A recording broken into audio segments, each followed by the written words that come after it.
বিকেল বেলায় গ্রিন টির সাথে এই সাবুর কালারফুল পাঁপড় রেডি।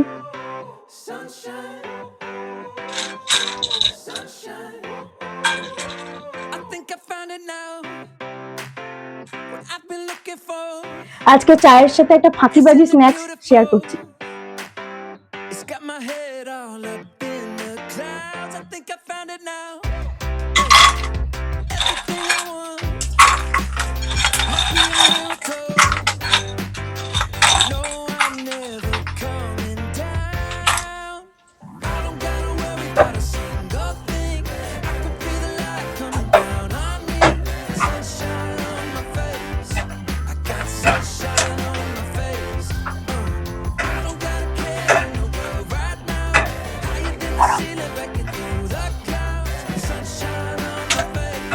এগুলো খেতে দারুণ লাগে, বিশেষ করে চায়ের সাথে।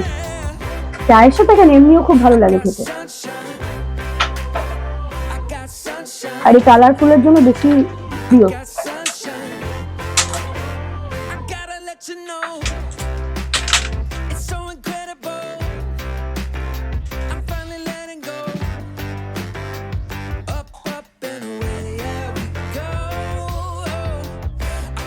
দেখো কয়েকটুকুনি ভাজলাম আর এগুলো ভেজে কিরকম বেড়ে গেল, ভীষণ ক্রিস্পি হয় এগুলো। দেখো মাত্র কয়েক কটা ভাজলাম আর এগুলো কি সুন্দর ফুলে বড় বড় হয়ে গেল।